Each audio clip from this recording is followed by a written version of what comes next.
Inflation, inflation, inflation. Ladies and gentlemen, I don't know about you, but I am worried about inflation because, well, here's the thing. The money supply, the amount of money that we printed in Canada, in America specifically, in 2020 is deeply concerning. And today, the inflation numbers in October 2021 came out, and I don't know. I'm less worried about COVID and the pandemic than I am about inflation at this point. Welcome to the Superhero Academy podcast. I'm your host, Marc Angelo.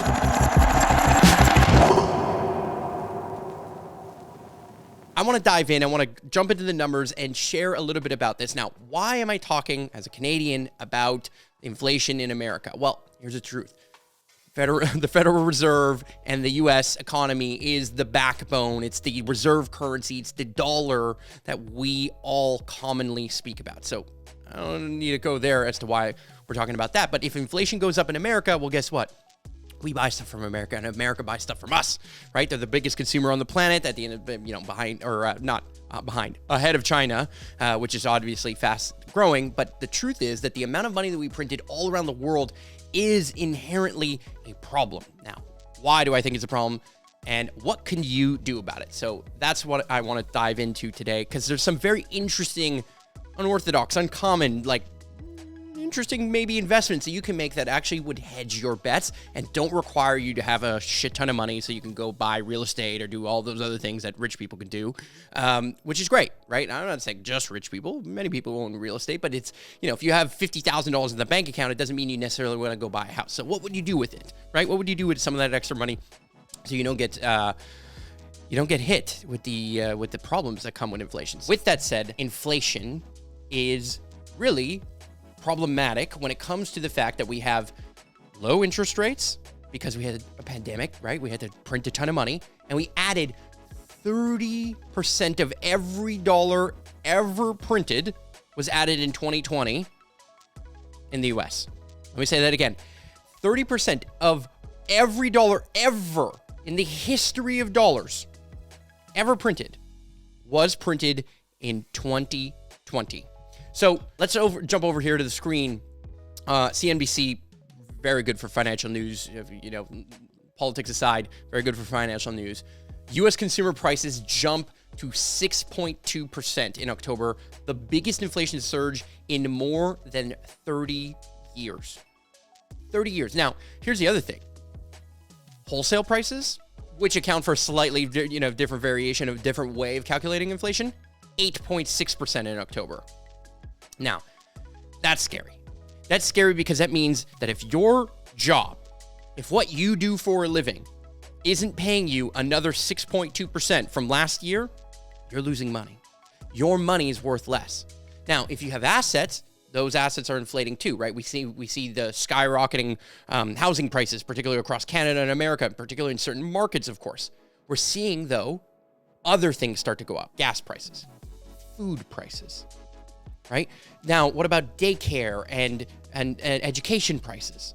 All rising very, very, very high. And that means that everyday people are going to be impacted by it. They're going to feel the pain that comes with inflation because this affects everyone. Unlike a pandemic where, yes, we all get impacted. We all get impacted by the restrictions or staying at home, or we have a loved one that might be impacted in some way, shape, or form. 100% of us are going to feel this. Now, what happens if inflation rises? Well, here's some numbers on interest rates in America over the last 200 years. Now, this is a 2016, graphic here, but the point is that interest rates have only gone down basically since. Look at the peak in 1981. Look at the peak in the 80s and 90s that we had, right? This is the average interest in the 80s and 90s. I think in the 80s was 16.63 in 81.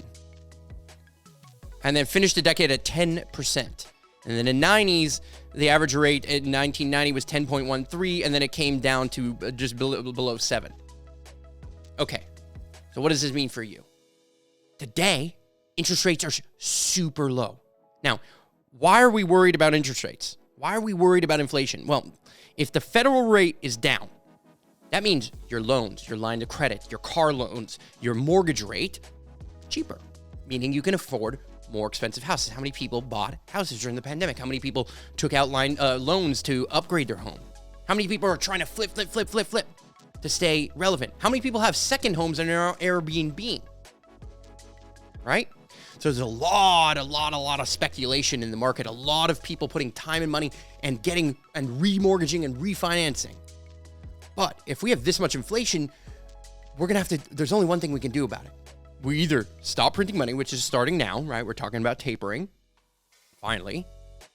And we have to start raising the federal rate. We have to raise the base rate. And as that happens, your mortgage payments, your car loans get more expensive.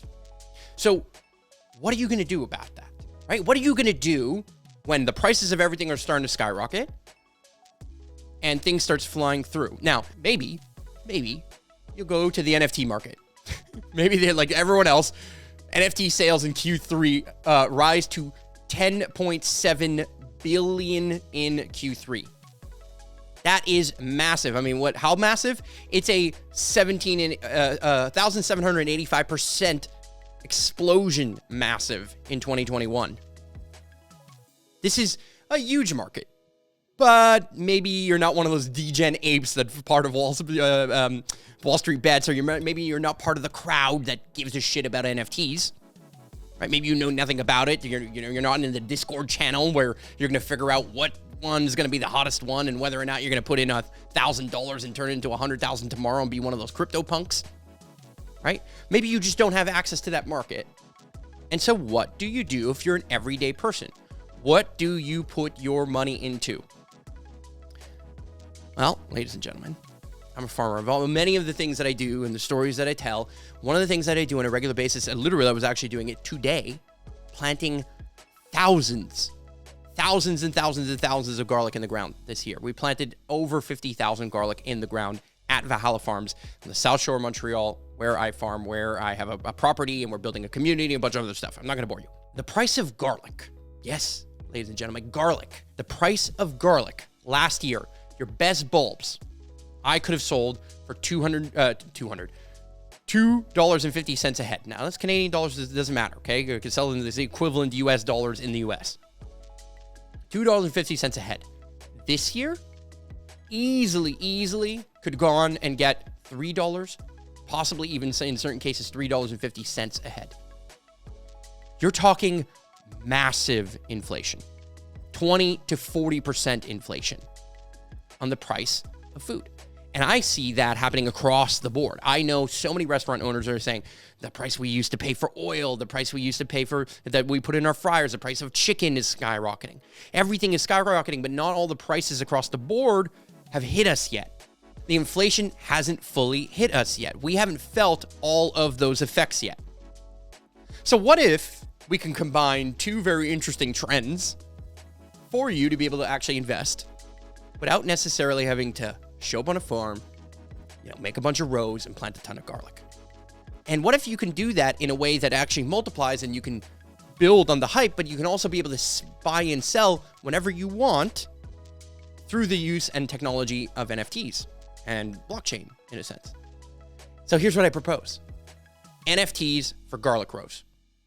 Imagine you planted a row of garlic. So in our case, 100 feet long beds, planted 5 a row every 6 inches. That's 1,000 garlic, ladies and gentlemen. 1,000 garlic in a bed. Now you have to make the bed and you have to do a bunch of stuff. And now imagine that instead of you having to do it, we just associate costs to doing all of that for you. Buying the seed, the garlic, bulbs that we end up planting, buying the earth that we need, paying people to make the beds, everything that we go into that. And I'm going to go into some math here in a second. But imagine you can invest $1,500-ish. Get a row of garlic. Now, you have an option. You can sell that garlic back to the farm that planted it. You can get involved and potentially plant it yourself and lower your cost base. And every year, every garlic bulb turns into a garlic head. And every garlic head tends to have minimum 3 or 4 bulbs in it. So imagine that today you buy a row of garlic, and at the end of the year, we'll buy it back from you at a set price, right? Market price, we'll buy it back from you at a set price, and then we'll take care of selling it and doing all other stuff.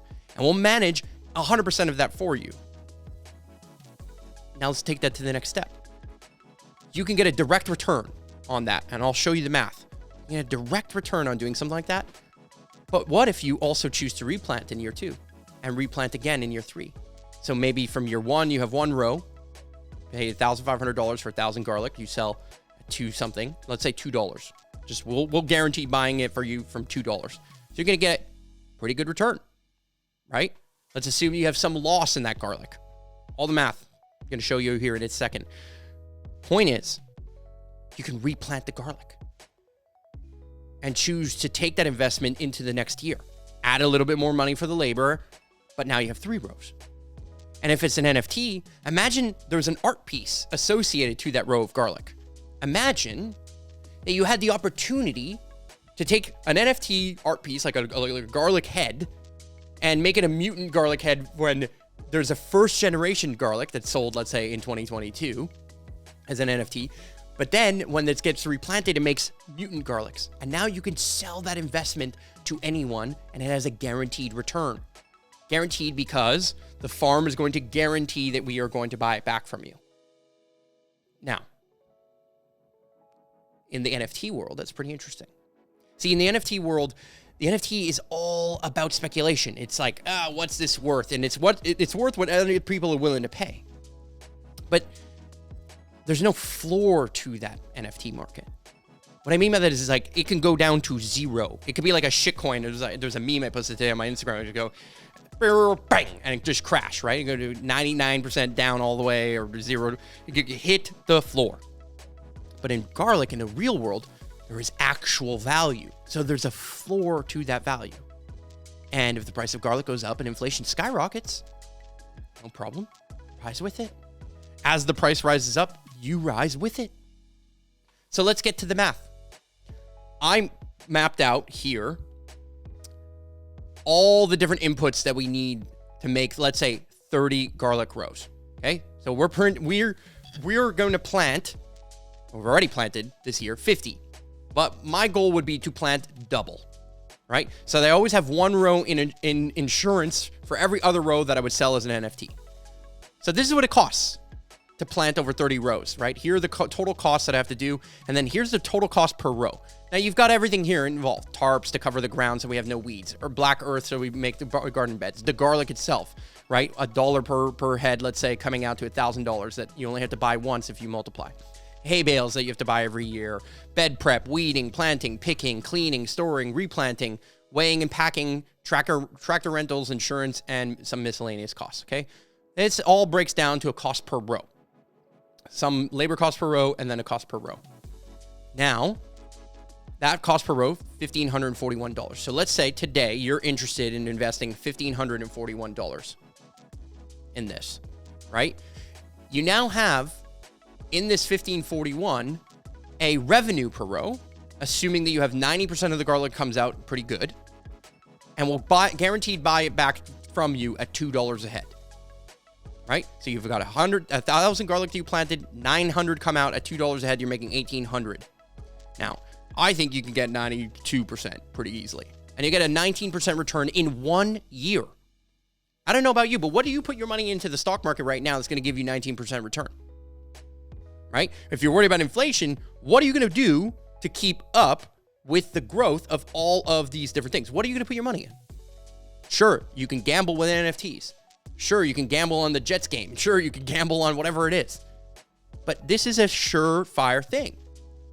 Again, we can guarantee that your garlic comes out at a 92% or a 90% take rate. Why? The worst case scenario is that we lose a certain proportion of your crop, but I have other rows that I can fill your crop with. Now, why would I want to do that? Why would I want to guarantee you this? Well, because I want to multiply the garlic, and the hardest part of farming is having the money up front so that I can have enough money to hire all the different people to make this happen and actually multiply my production. See, the hardest part of farming is the physical labor, the physical component of actually doing the farming. But if you can hire more people, and you can get more people involved. And luckily, our farm at Valhalla in Montreal has so many people who want to get involved and who would love to work with us. Well, then all of a sudden, you can make a move. You can make all of this stuff happen. Now, what happens if you replant it? You take those 900, you replant all of them, you put in a 6.2% increase. Why did I get that 6.2 number? And costs? Well, that's the inflation.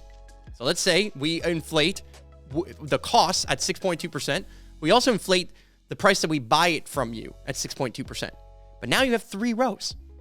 And so we're going to guaranteed buy the garlic next year at 2023, right? In this case. So this would be 2022. Then the first year is 2022. The next year is 2023. There's a replant cost per row. You have to put in a little bit more money, right? Because you have to pay the labor, but not the garlic, because now you have the garlic, which is the most expensive piece. And now you're getting a 29% return in 2 years. Go to year 3, 52% return. So I truly believe that a farm has the opportunity to be a real world use case, a real world utility for things like crypto, and more specifically in this case, NFTs. I think you can attach art to it, and I know very great artists. There's some art here in the background, very good art friends that would love to do NFT drops and do different things. We can make it super cool, and could be value in that.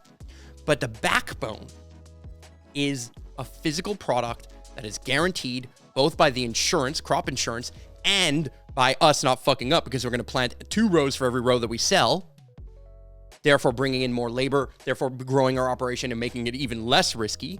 And we can guarantee a tripling of your rows if you want to.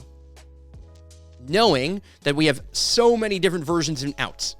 And you can get, in year 1, 16.79%, year 2, 29.8%, and year 3, 52.62%. Now, these are real world numbers. These are real world numbers, and I would be willing to sign on the dotted line today. And here's why. Again, I want to grow the farm. We have 88 acres. We are not planted, you're not even close to that. So we can expand and expand and expand. And I know how many rows of garlic that I can make very quickly. And year after year, if I make those rows and making the soil better at the farm and I'm hiring more people, then I'm building more community. That's what's in it for me. And yes, I'll have margin when I buy the garlic from you and I go and sell it at the market, but then I have to do that, right? That's also what's in it for me. So my interests are aligned with your interests, which is dealing with inflation. Now, I don't need to convince you. I already have my garlic in the ground.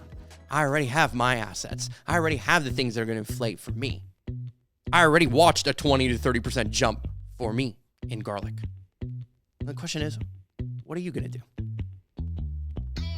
Head tied like I'm on my tiptoes, baby. You think a little too small. I got big goals, baby. Hey, where the money at? Look, I just need the info. Pronto, I go and get it and split it with my kinfolk daily. And I'm the type of that might change my number on you. Yeah, that's how you react when people took a slumber on you.